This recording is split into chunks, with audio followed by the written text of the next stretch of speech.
حج اسلام کے بنیادی ارکان میں سے ایک اہم رکن ہے۔ حضور علیہ الصلاۃ والسلام نے ارشاد فرمایا، بنی الاسلام علی خمس، کہ اسلام کی بنیاد 5 ستونوں پر رکھی گئی ہے، اور ان 5 ستونوں میں سے ایک ستون وہ حج بیت اللہ ہے۔ قرآن کریم کے اندر اللہ تعالیٰ نے ارشاد فرمایا، وَلِلَّهِ عَلَى النَّاسِ حِجُّ الْبَيْتِ مَنِ اسْتَطَاعَ إِلَيْهِ سَبِيلًا، کہ یہ اللہ کی طرف سے اس کے بندوں پر فرض عائد کیا گیا ہے کہ وہ حج بیت اللہ ادا کریں اگر ان کو اللہ تعالیٰ نے اتنی استطاعت دی ہے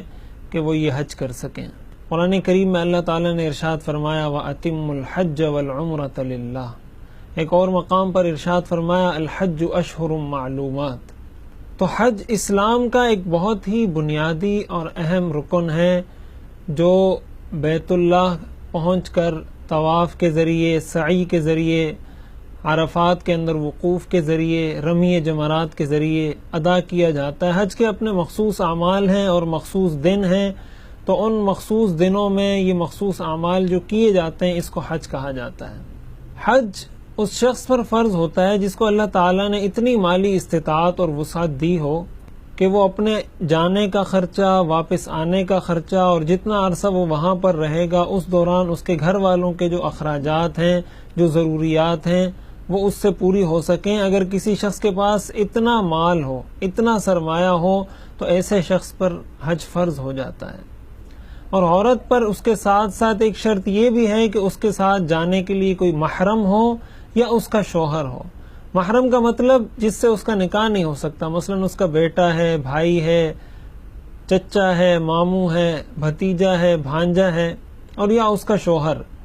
لہٰذا اگر کسی عورت کے پاس اتنا مال ہو کہ وہ حج کر سکتی ہے، لیکن اتنا نہیں کہ وہ اپنے محرم کو ساتھ لے جا سکے، تو اس عورت پر بھی حج فرض نہیں ہوتا۔ ہمارے ہاں حج کے معاملے میں ایک کوتاہی یہ ہوتی ہے کہ بہت سارے لوگوں کے ذہن میں یہ ہوتا ہے کہ حج ہم نے آخری عمر میں کرنا ہے، یعنی جب ہم بوڑھے ہو جائیں گے اور جب ہم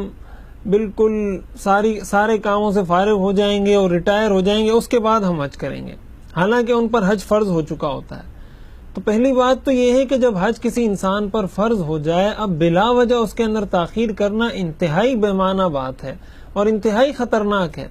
اس لیے کہ کس انسان کو اس بات کا علم ہے کہ اس نے کب تک جینا ہے، کب تک اس کی زندگی باقی ہے۔ تو اس لیے جب انسان پر حج فرض ہو جائے، عموماً جب نوجوانوں کو کہا جاتا ہے کہ آپ عمرہ کریں یا ان کو کہا جاتا ہے کہ آپ حج کریں، تو ان کی جانب سے یہ جواب ملتا ہے کہ ہم بعد میں حج کریں گے، اس لیے کہ ابھی تو ہم جوان ہیں، اور اگر حج سے واپس آ گئے تو پھر شاید ہمیں اور ہم جو ہے نا گناہ نہیں کر سکیں گے، نعوذ باللہ۔ تو یعنی اس وجہ سے ہم حج یا عمرہ نہیں کرتے کہ ہم نے گناہوں والی زندگی گزارنی ہے، حالانکہ ہمیں نہیں پتہ کہ ہم نے کب اس دنیا سے جانا ہے۔ حضور علیہ الصلاۃ والسلام نے ارشاد فرمایا، ترمذی شریف کی روایت ہے، من ملک زادا وراحلۃ تبلغه الى بیت اللہ فلم یحج فلا علیہ ان یموت یہودیا او نصرانیا، کہ کسی کے پاس اتنا مال، اتنا سرمایہ آیا اور اس کے پاس سواری کا بھی انتظام ہوا کہ جس کے ذریعے وہ بیت اللہ پہنچ کر حج کی ادائیگی کر سکتا ہے، اور اس کے باوجود وہ حج نہیں کرتا، آپ نے فرمایا اللہ کو اس بات کی کوئی پرواہ نہیں کہ وہ یہودی ہو کر مرے یا نصرانی ہو کر مرے۔ اب اگر دیکھا جائے یہ کتنی خطرناک اور الارمنگ بات ہے ایک مسلمان کے لیے،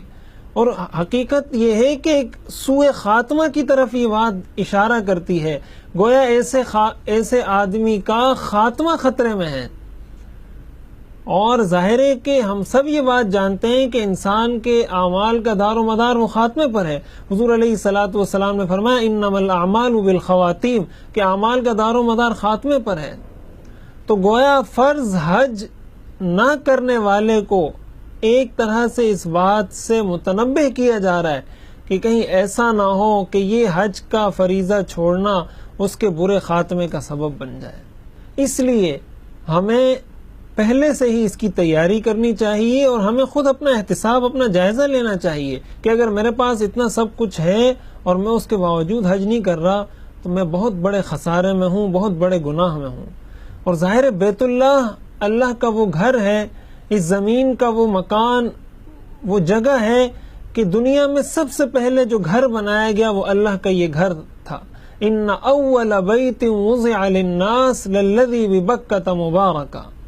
سب سے پہلا جو گھر اللہ نے بنایا اس دنیا میں وہ مکہ مکرمہ کے اندر اللہ کا یہ گھر بیت اللہ ہے۔ اور ظاہر ہے ہر انسان کو، ہر شخص کو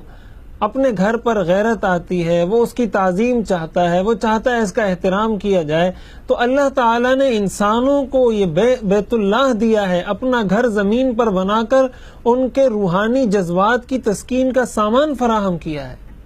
اگر یہ بیت اللہ اس زمین پر موجود نہ ہوتا تو ایک مسلمان کہاں جا کر اپنے اللہ کے سامنے سجود ہوتا، کہاں پر اپنے جذبات اور روحانی جذبات کی تسکین کرتا، کہاں وہ جا کر اپنے اللہ سے اپنی محبت کا اظہار کرتا۔ تو یہ اللہ کا کتنا بڑا احسان ہے کہ اللہ تعالیٰ نے اپنا گھر ہمیں اس دنیا میں، اس زمین کی دھرتی پر ہمیں عطا کر دیا، اور ہمیں یہ کہا کہ وہاں جا کر اپنے دل کی تسکین کر لو، اپنی روحانیت کو مزید جلا بخش دو، اور مزید اللہ تعالیٰ سے قریب تر ہو کر، اللہ تعالیٰ کی محبت میں غوطہ زن ہو کر اللہ کا قرب حاصل کر لو۔ تو اس کے باوجود بھی کہ سب کچھ دیا ہوا اللہ کا ہے، یہ جسم اللہ کا، یہ مال اللہ کا، سرمایہ اللہ کا، سب کچھ اللہ نے دیا، اور اس کے باوجود بھی اگر کوئی شخص یہ فریضہ ادا نہیں کرتا تو اس کو خود سوچ لینا چاہیے کہ وہ اللہ کے گھر کا احترام کر رہا ہے، اللہ کے گھر کی تعظیم کر رہا ہے، یا کہیں اس کا یہ عمل اللہ تعالیٰ کے گھر کی بے احترامی کا